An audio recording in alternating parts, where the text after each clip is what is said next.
مساء الخير يا جماعة. أنا اتفرجت امبارح على الانترفيو بتاعت كابتن محمد الشناوي مع كابتن سيف زاهر، والحقيقة في الانترفيو هو اتكلم في نقطتين معينين أنا حابة أطلع أتكلم فيهم، لأن الموضوع شوية زاد عن حده وخرج عن السيطرة في الفترة الأخيرة.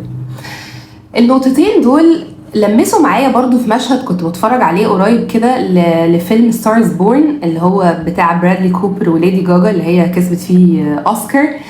في مشهد كان في فان بيحاول يتصور مع برادلي كوبر، بس بيعامله كأنه هو تمثال مثلا، يعني مع راجل ما عندوش مشاعر ولا أحاسيس. فقامت هي استفزت جدا وضربت الراجل. طبعا أنا مش بشجع على ده ولا بره الكورة ولا في الفن ولا في أي حاجة، ده تصرف مش متحضر إطلاقا، ولكن هي قالت جملة ان هي بتستفز جدا من اي حد بيعامل فنان او نجم على انه شخص مش حقيقي.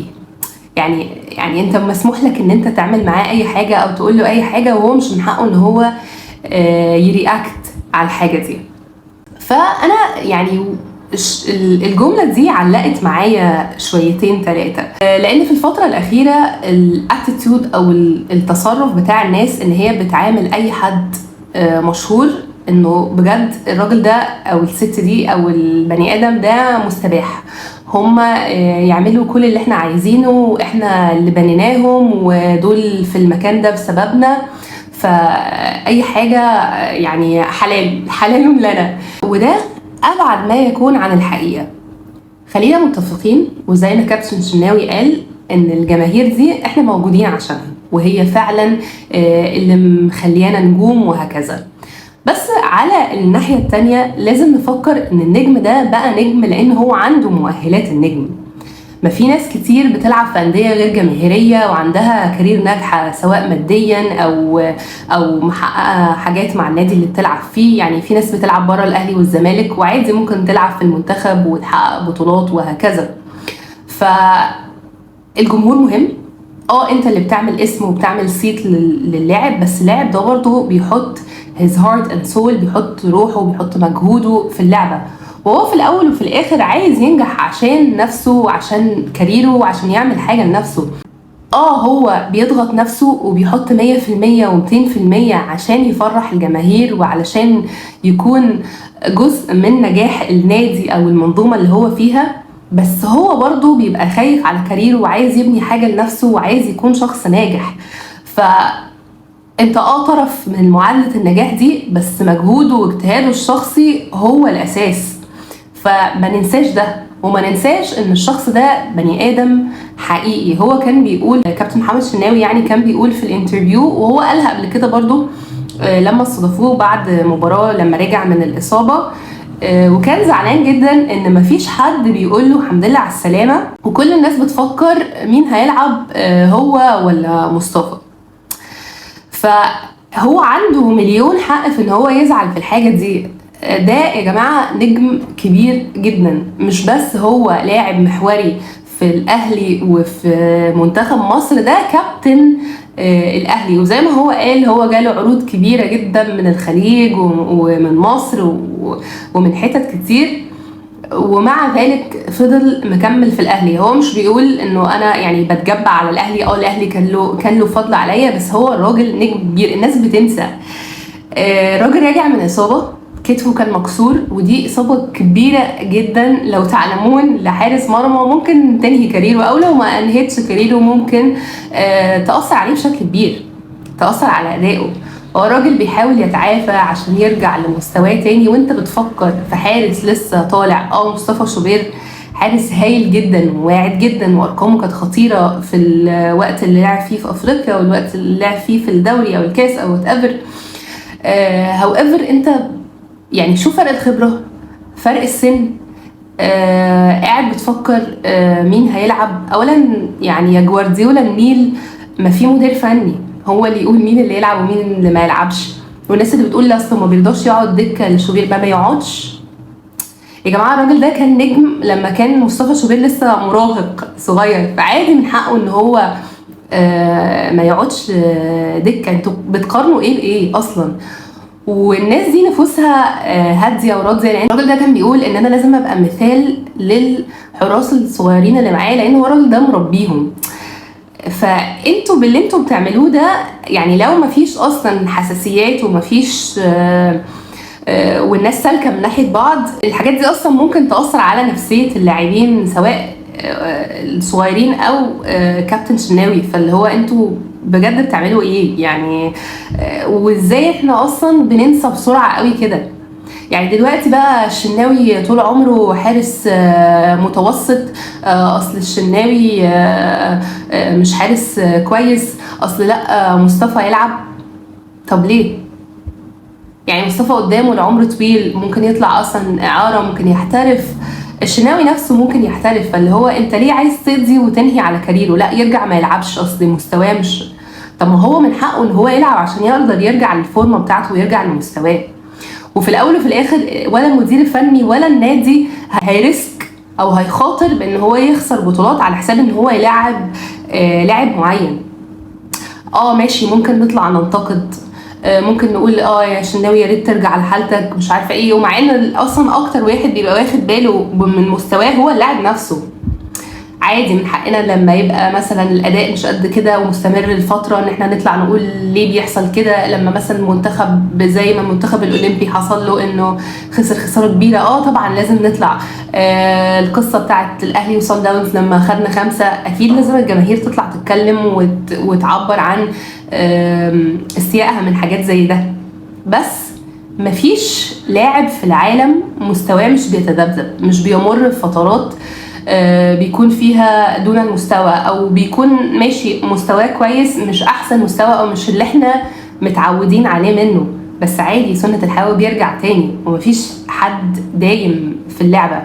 يعني الدنيا مش مستاهلة ان احنا يعني احنا نسينا الهدف الرئيسي للمهمة دي. كورة يا جماعة، يعني الهدف بتاعها الاساسي هو الانترتينمنت او التسلية.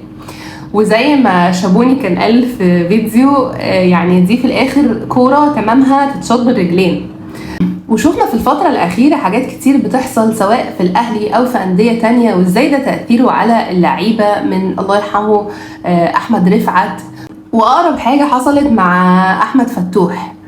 أنا أهلاوية جدا، بس أنا عندي اكتئاب شديد بقالي أسبوعين من اللي حصل لأحمد فتوح، من عظم الكارثة نفسها، للوفاة البشعة اللي حصلت لأمين الشرطة، وأكيد الحال اللي في عيلته دلوقتي، للمصير نفسه بتاع أحمد فتوح ده. يا جماعة شاب عنده 26 سنة، يعني المستقبل كله قدامه. أنا عمري ما هنسى، يعني أنا أصلا ابتديت أحب الكورة وأركز فيها قوي من أفريقيا اللي كانت بعد الكورونا على طول، أعتقد 2022، اللي احمد فتوح عمل فيها اداء ملحمي. انا عمري ما هنسى، يعني انا فعلا يعني حبيت الكوره عشان البطوله دي. فعمري ما هنسى ذكرياتي مع احمد فتوح في المنتخب. فكره ان الناس تطلع تصطاد في المايه العكره وتقول لك انا حذرته، وانا جماعة كلنا معرضين لان احنا نغلط ونعمل غلطات في حياتنا. انا مش بقول يعني كده كده القانون هياخد مجراه وهو هيتحاسب على اللي هو عمله، سواء كان مذنب او غير مذنب. لكن ان الناس من اول يوم، يعني من اول يوم الحادثة لسه كانت حاصلة من ساعات، الناس تقول الله يجازيك يا فتوح، مين هيلعب في باك شمال في الزمالك ومين بديل فتوح؟ يا جماعة انتوا مدركين؟ هل احنا تجردنا من المشاعر لهذه الدرجة؟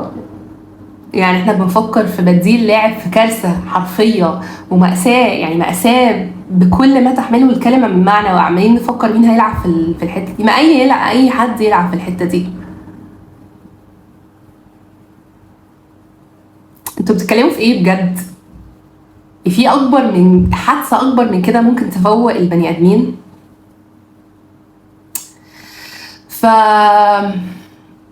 بصراحة يعني أنا ما عنديش فكرة احنا وصلنا لده ازاي.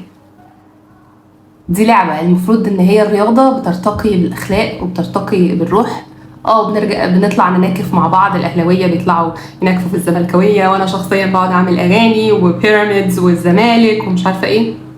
بس في الأول وفي الآخر كل عيلة فيها أهلاوي وزملكاوي، وفي ليها ناس بتلعب في بيراميدز وناس بتلعب في المصري. اللعيبة نفسها دي بتطلع مع بعض معسكرات وبيطلعوا مع بعض مصايف وبيتقابلوا في بره الملعب. فانت مش هتكون اكثر حرصا على نادي او على كارير بتاع لاعب من اللاعب نفسه. فارجو ان احنا نفوق جدا ونشوف احنا بنعمل ايه بجد او بنقول ايه. والنقطة التانية برضو اللي انا عايزة اعلق عليها وهي مرتبطة بنفس الموضوع برضو، وهي اللي حصل ما بين اللعيبة والمشجعين في مباراة سموحة. وهعتمد على الرواية بتاعت كابتن محمد شناوي لان انا ما كنتش في الملعب ومعرفش ايه اللي حصل بالظبط. فالرواية بتاعت كابتن محمد شناوي انه المشجعين شتموا اللعيبة، فلذلك اللعيبة نفسها قررت ان هي ما تروحش تحتفل معاهم. وفي نفس الوقت برضو المشجعين اصلا ما كانوش بيشجعوا اللعيبة بالاسم زي ما كابتن محمد شناوي بيقول، ودي حاجة مهمة. يعني هو في الاول في الاخر عايزك تشجعه وخلاص، دي مباراة الحسم وانت فاضل لك نقطة، فانت في المقابل بتروح تشجع كولر والمترجم بتاعه. يعني نستوقف عند الحته دي عشان استوقفتني كتير قوي. وهو بيقول، يعني هو بيبرر برضو للاعب مع ان اصلا الموضوع مش محتاج تبريرات، هو بيقول ان حد من اللعيبه، انتوا ما تعرفوش ظروف اللعيبه ايه، حد من اللعيبه مامته كانت تعبانه وفي المستشفى. يقال ان اللعيبه، هو ما ذكرش مين اللعيبه، بس يقال ان اللاعبين اللي اتشتموا كانوا اظن عبد المنعم وكهربا اي ثينك يعني. فانا عايزه اعرف ايه الهدف، يعني ايه اللي يخلي المشجعين اصلا يشتموا لاعب اساسا؟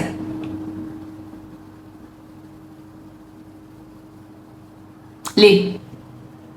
انا مش من حقي ان انا اشتم حد الا لو الحد ده اذاني او شتمني. الراجل ده ما حضرش ماتش، ما عملش ما عرفش ايه، لعب وحش، لعب كويس، انت مش من حقك خالص ان انت تتعدى عليه لفظيا ولا جسديا ولا من اي هذا القبيل. انت كل اللي ليك عند اللاعب انه لو ما لعبش كويس ممكن، ورغم ان انت مش ملك التحليل يعني، تطلع تنتقده فنيا. لكن انت رايح، سواء انت كنت رايح من القاهره او انت اصلا مشجعين الاهلي الاسكندرانيه، ان انت تروح اصلا تعكنن على اللعيبه وعلى جمهور الاهلي كله في ليله حسم الدوري بان انت تروح تشتم اللعيبه. انت بتعمل ايه يا معلم؟